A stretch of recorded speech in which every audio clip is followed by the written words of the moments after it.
Welcome to Remembering, a space for sacred pause, for soulful reconnection, and for starting again with softness and courage.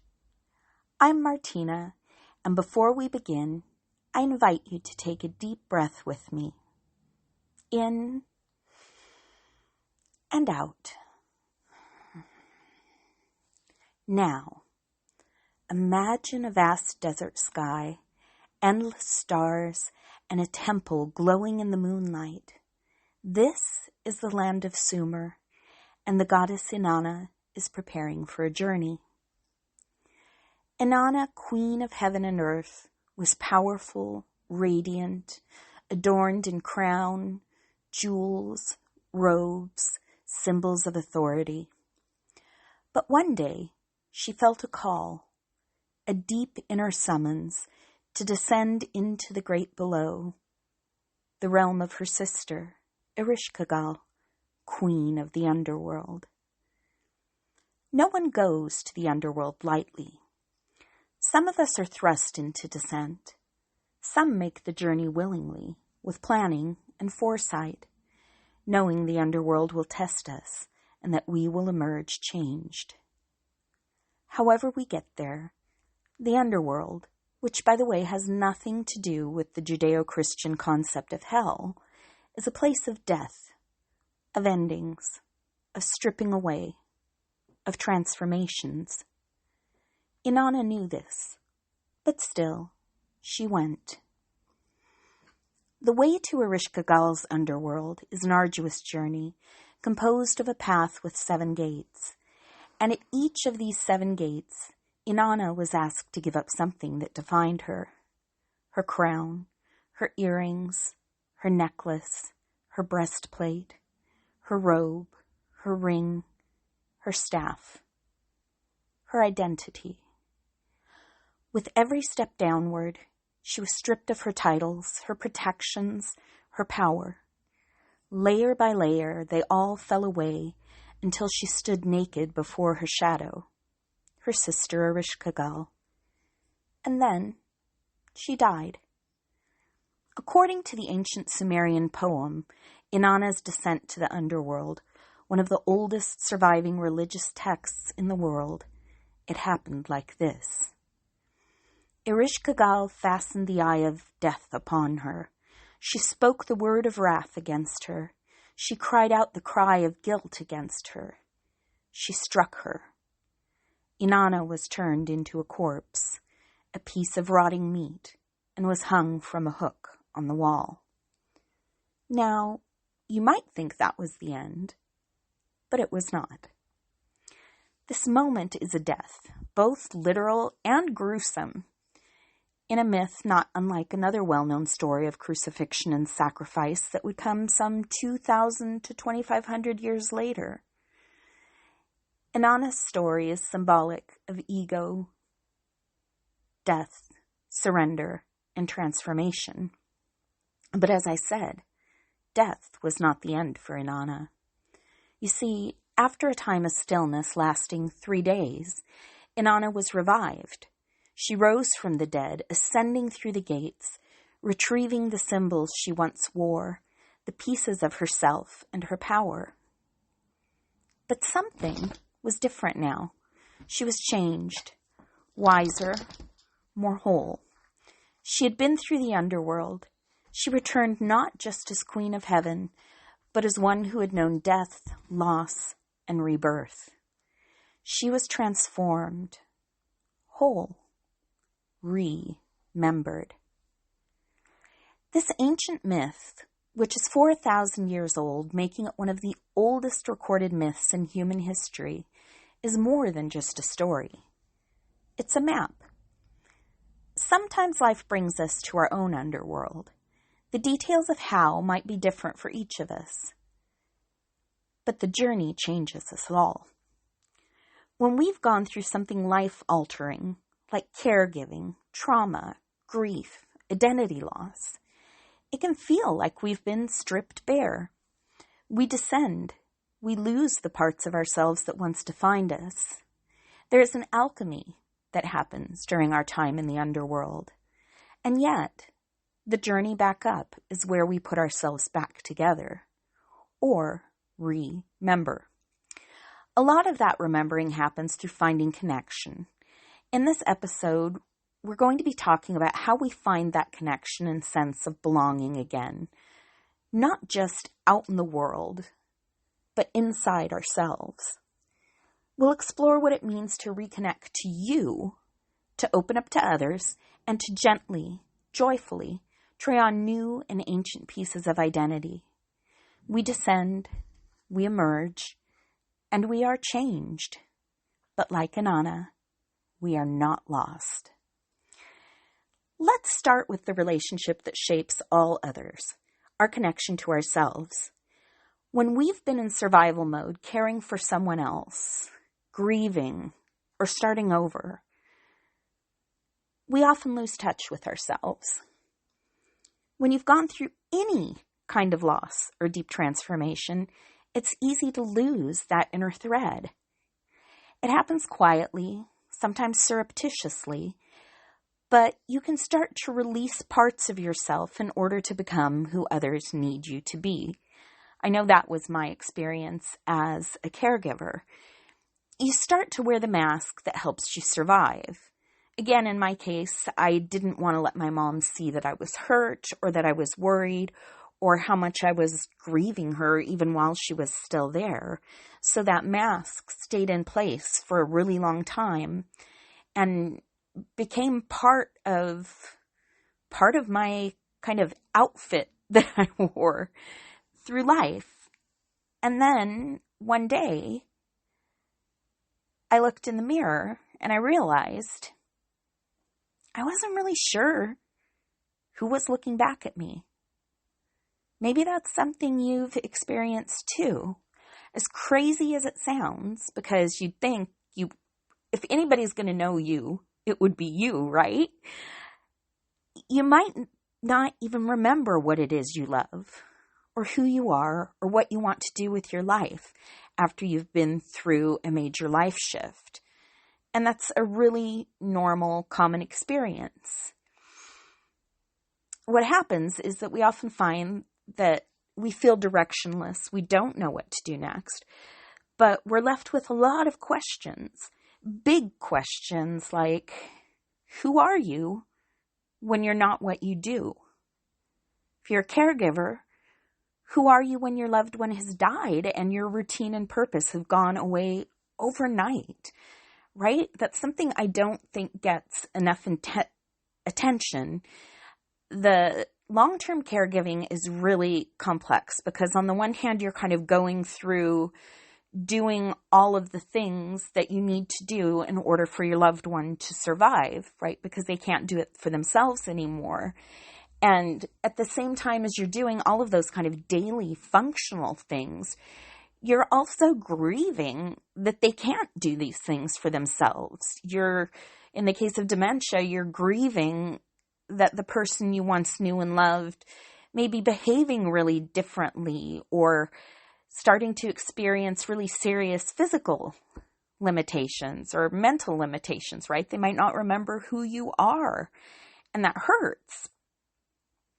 And so you're dealing with all of this stuff all at once, and you have this grief and this sadness that you feel, but because it's so ongoing and takes such a long time, you don't even really have time to process it because, especially if you're an in-home caregiver or if you're someone who's really, even if you have a loved one who is placed in a facility, for example, and you're there advocating for them and visiting them, you're constantly busy and you don't really have time to process your own feelings, right? And so even when you know that your loved one is going to die, it can kind of come as a shock when that routine and purpose and even little activities that have filled up so much of your days for such an extended period of time are suddenly gone. I know for myself, I just didn't know what to do with myself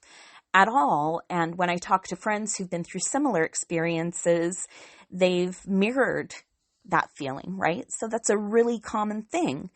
So it's worth asking yourself, like, who am I now? Right? Another thing you can ask is, what lights you up now? Now that you're no longer in the thick of it, now that you have time to explore the things that make you feel passion that you maybe haven't felt for a long time because you've just been trying to survive.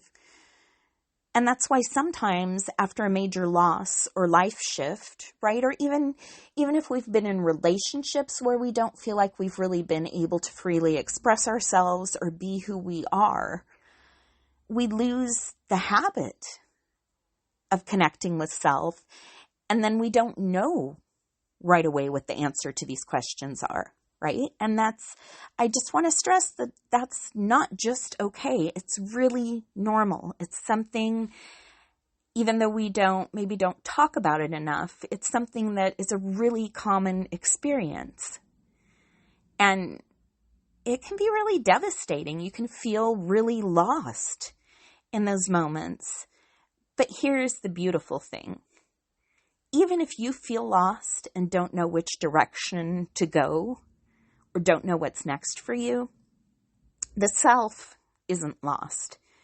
Pieces of us might have become fragmented or tucked away because it was easier to do that than to keep thinking about all of the things, that you wanted for yourself that you couldn't do or couldn't focus on for now anyway. But the self is never truly lost, right? Our sense of self might get buried, but she's there. She's just waiting to be retrieved. Beneath the roles, beneath the fatigue, beneath the ache, those pieces of you that are an integral part of your being, right? That are part of your soul, they're still there. They're not that easy to get rid of. Not only that, but as you emerge from the underworld, you start to find something interesting. And that is that even as you're uncovering those old pieces of yourself or drawing them back in, there are also new pieces to add to them, because no one goes on an underworld journey and emerges unchanged. It changes you. It changes who you are. It changes what's important to you. It changes what you're willing to tolerate and not tolerate. It's a big deal. It's a major life shift, and it's no wonder. Excuse me. Sorry, I've got some heavy allergies right now. It's no wonder that it takes us time to adapt. So in that spirit, I want to invite you to ask yourself gently, what have I forgotten about myself? What parts of me have I put on a shelf, and which do I miss? What parts of me feel dusty but not dead? What feels like me, even just a little, right? If you've been disconnected from yourself for a long time, it may take you a while to even just feel out and remember who you are when you don't have the pressure, right, of whatever crucible you've been going through to kind of force your behavior, right? It takes a while to realize who you are when you're just being, right? So maybe it's music you used to love, books you used to read, a certain style or way of dressing, a way of moving, a thing you used to be passionate about but haven't had a chance to practice, a way of dreaming. And it all starts by consciously checking in with yourself and noticing what feels good, especially like what feels good in your body, what makes you feel at ease and energized, what makes you laugh, what makes you curious, right? Curiosity is, in this process and in life in general, your best friend if you allow it to be, because curiosity opens up so many doors and such a big sense of opportunity and wonder and drives us forward. So curiosity is an amazing gift, right? And so thinking about what makes you curious, what makes you feel a sense of anticipation that makes you want to know more or do more or experience more or just to feel alive again, right? All of this is the work of remembering, not creating the past, but lovingly stitching together the pieces of the now you, because you're not broken, you're becoming. And so once we start to reconnect inwards, something really magical happens. We begin to long for connection outward, but this can be really scary after loss or change, right? After change, especially when we felt abandoned and alone while we were in the thick of things and have kind of lost our trust in other people, we find that relationships shift, our needs shift, our expectations shift. People disappoint us. Some people disappoint us. Other people step up and touch our hearts in ways we never imagined could happen, and we're just blown away by their kindness. And other people fall away. And then sometimes when you've been so focused on someone else's needs instead of your own, you find yourself in a place where you don't even really know who your people are anymore. If I'm honest, this has been a really big area of adjustment for me, and one I've sometimes stumbled through in a less than graceful fashion over the past few years. My experience with caregiving was similar to many people in that I felt really isolated, and the longer I was taking care of my mom, the more it became, just me and her. And that was hard, and it's been hard to really trust people again, but I keep trying because I want that connection. I want those relationships in my life. But how do we rebuild that sense of connection? How do we create a life where we feel like we really belong, where we feel like we're wanted and safe and all of those things, that we all ultimately want out of our relationships? While it's still an ongoing process for me, here's some of what I've learned. Belonging isn't about fitting in. It's about being seen and loved for who you are, not for who someone else feels you should be or wants you to be. And it's definitely not for your ability to meet someone else's random litmus test for what makes you worthy of their care and attention. It's about forging relationships with people knowing that you're imperfect and they're imperfect, but you both have a willingness to show up and talk things through when issues do come up, which they will because we're all human, but knowing that we're safe in relationship despite our foibles goes a long way in cementing our sense of belonging. And, developing relationships where you don't have that wall between you really starts with small acts of bravery, sharing your truth, reaching out, letting someone witness you as you are, right? The good stuff and the bad stuff. And sometimes it also means finding new communities, right? Like I was saying, any kind of major life change, caregiving, any of that stuff really changes who you are in a lot of ways. And sometimes the communities you were part of before the experience don't really fit with who you are after.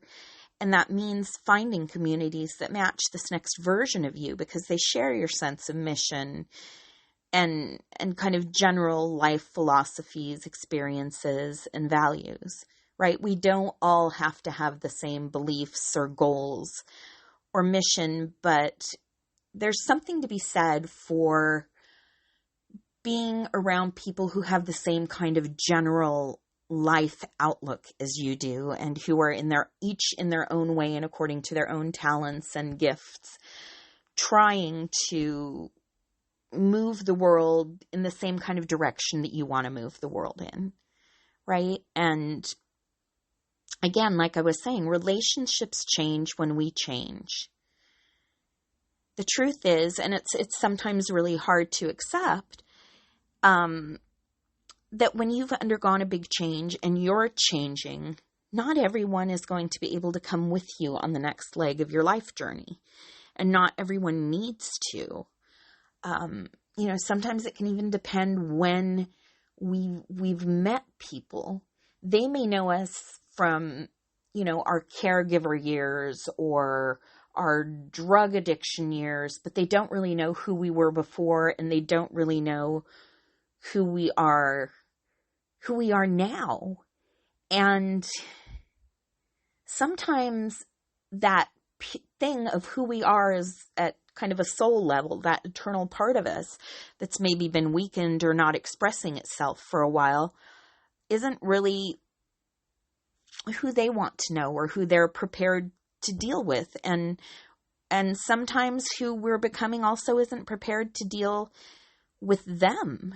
And that's why sometimes when we're in deep loss or transition, or when we've gone and a major change that's sort of changing our outlook on life, we're going to find that some friendships fade, others deepen, and sometimes we find ourselves feeling lonelier than we expected too. But wherever you are on that spectrum, connection is possible again, and that's a good thing, right? Because you deserve to be known, and even if it takes time, your people are out there. I have a friend who uses the expression a lot, there's a lid for every pot, right? And you've got a lid out there. You probably have multiple lids out there who are all looking for a pot like you.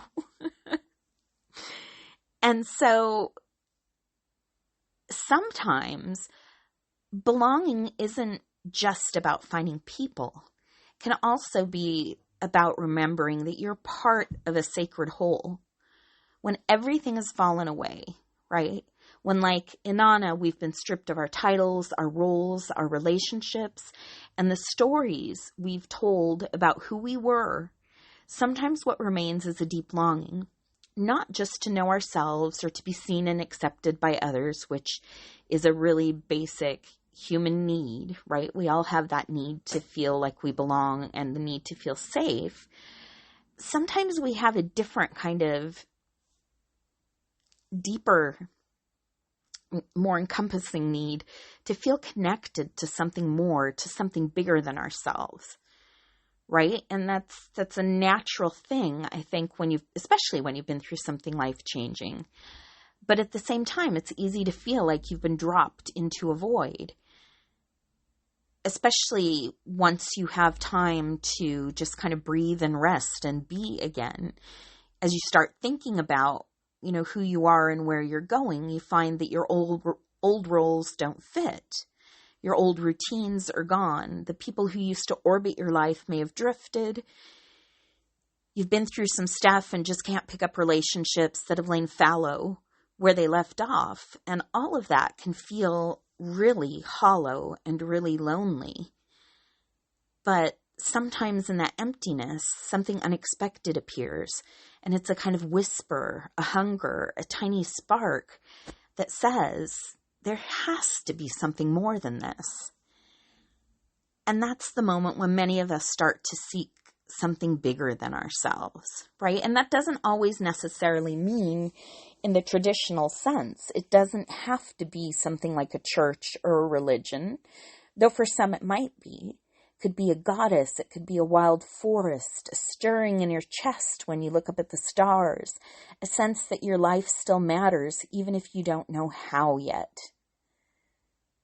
Right? It could be a sense of mission, a sense that your life isn't over and you want to do something more with it, even if you don't know what it is.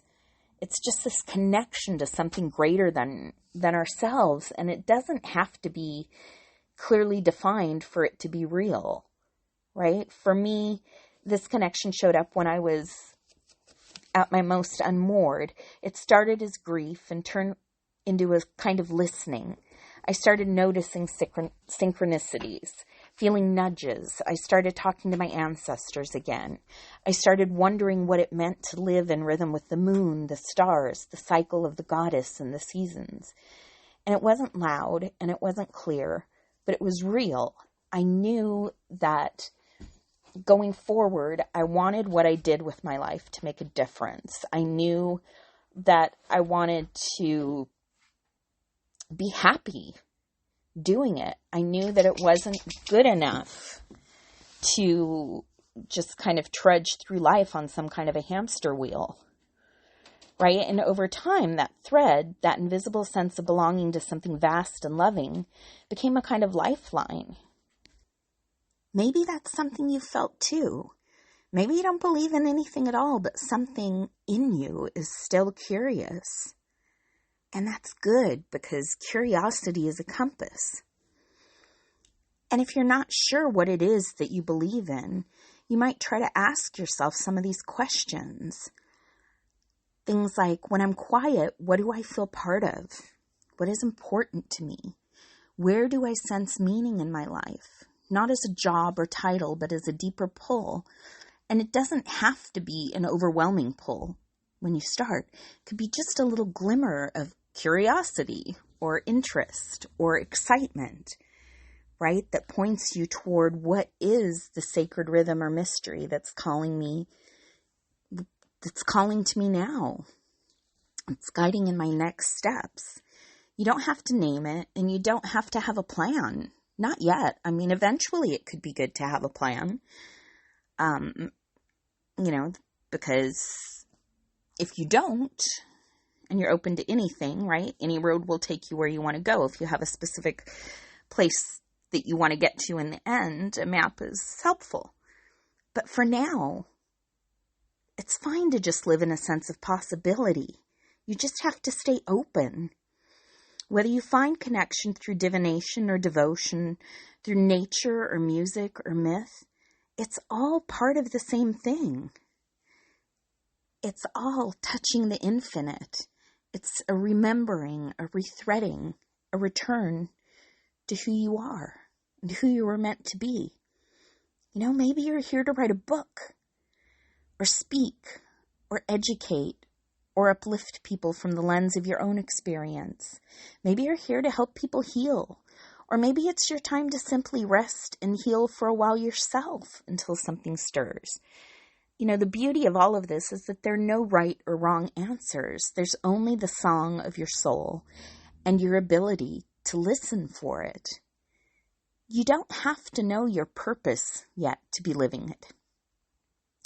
And purpose doesn't always have to be some big, huge, grand thing like curing cancer or ending world hunger, right? There's some people who have that as their purpose, and that's a wonderful thing. But purpose can be smaller. It can be in the day-to-day, right? It can be raising decent kids who grow up to be kind adults. It can be bringing lunch to an elderly person who wouldn't have lunch if it weren't for Meals on Wheels, right? There's so many different ways of expressing purpose. And often they come through doing something that helps others. And all it takes to take a step in the right direction, right? And when I say right, I mean the right direction for you. There's no big right or wrong here. Is knowing your values and living according to them. The rest takes time. It takes time to rebuild your life and remember who you are. But it will follow. And it will follow because you belong to the stars and the soil and the breath in your lungs. And you're already enough to be part of something holy, something sacred, simply by being who you are and by being open to who you're becoming. Now, I know this may all sound like a lot, and it is, but it's also where it gets fun if you let it. Right? We all have periods in life where we live with a lot of seriousness, responsibility, and grief. And it's easy to forget how important play is, right? Especially as adults, we think we don't have time to play around, right? We're serious. We have things to do. But the truth is that play is sacred. It's how we explore. It's how we try on different parts of ourselves and get to know them. Play is how we learn. Think about it. When you were a kid, you played at various things. You probably didn't think a lot about how long you were going to play, if you were good enough at playing, if you were doing it right, if you should keep playing after whatever you were playing started to become boring. You didn't worry about that stuff. You just followed the fun. You just kind of surrendered to your sense of play. Now, there are moments, of course, in life where we can't play, but there are plenty of moments where we can. And what if you allowed yourself to experiment like that again, right? It doesn't have to be big. You can start small. Wear something weird. Do something that is a little uncomfortable for you, but that you've always wanted to do. If you're really honest with yourself, start a new hobby. Make bad art. Channel your inner witch or explorer or rock star or whatever it is, whatever role it is you want to try out, just for a day. If you don't like it, you don't have to keep doing it, and you don't ever have to do it again. But when we play, we loosen the grip of perfectionism. We stop asking, who am I supposed to be? Which is such a charged question and often is framed by expectation and what we think other people want from us. And instead start wondering, who might I become? When my mom died, I spent several months in really deep mourning. I slept a lot. I drank too much. I spent a lot of time alone wondering what to do next and feeling like there really was nothing to do next that sounded appealing to me. And that went on for months. And then there came a point where I realized it wasn't healthy and that I wasn't really living. So I started going to grief counseling. And there have been lots of ups and downs in the 4.5 years since. It's often felt like every time I was starting to heal or make some progress, something would happen. Someone would die, or I'd get bad health news about myself or a friend. Since my mom passed in August of 2020, I've lost one of my best friends of 35 years to cancer. I watched my dog, who was also one of my best friends, get killed in a really horrible accident by a driver who didn't even bother to stop. I've lost a cousin. I've lost other pets. I've had, like I said, a few friends have health scares of their own. I've had relationships end because they just didn't feel aligned with the person I was becoming or with what I was willing to accept or what I wanted from my friendships now. So it hasn't all been flowers and sunshine, right? There's been a lot of sunshine, and there's also been times where it's been really hard. I take steps forward and then there are setbacks, but it's a journey.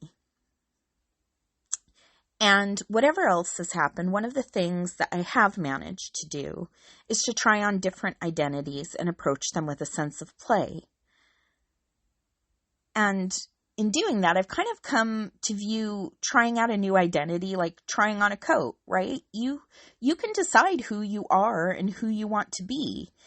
If something looks interesting to you, you can put that coat on. And if you find it's not what you thought it was going to be because it's itchy or it doesn't fit or it's just really not flattering on you, you can also take it off and swap it out for a new outfit, right? You get to do that because you get to decide what you want your life to be. And so in that spirit, over the past 3 years, I've been a copywriter. Is it 3 years? 4 years? Whatever. Over the past few years, I've been a copywriter. I worked at a local community college, helping students find work-study programs and coaching them through finding off-campus jobs and also doing a bit of marketing for the counseling center.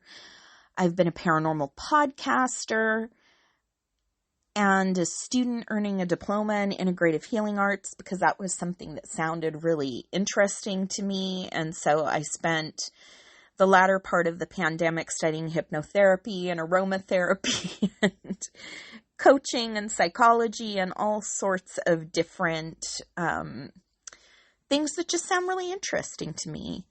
I've started I decided that it would be really good to learn Spanish. So I started learning a fifth language that I'm at this point still really bad at, but every day I make a little progress. And right now for work, I help implement legislation that protects the rights of special needs kids and their parents. And that's something I'm really proud of. We're living in, if you haven't noticed, we're living in kind of a mean climate, and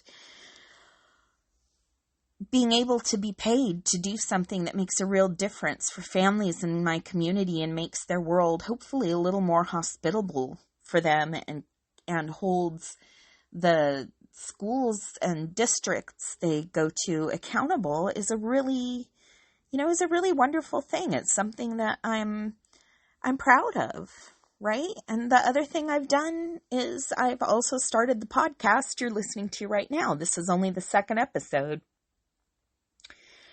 And so it might sound like I'm flighty. And the truth is, I don't think I am. Back when I was the sort of person who stuck with a job or identity come hell or high water, I probably would have thought that I was flighty too. But in retrospect, I also know about myself now that I often stayed with things for far longer than I should have because I was afraid of what might be out there beyond that, right? In a really weird and perverse way. Sometimes it's easier to dance with the devil you know than it is to risk stepping out and dancing into the unknown. And these days, I prefer to think of myself as a multi-potentialite who has had a lot of different interests in her life and just doesn't have a lot of time to waste after putting her own dreams on hold for several years. If something captures my excitement, that's something I want to pursue because I didn't get to do that for so long. And I also don't want to be the kind of person who misses out on life because she's too afraid to try things, right? And maybe you feel that way too. Maybe that's why you're listening. And, it's holy work. It's sacred work. It's hard work. It's uncomfortable.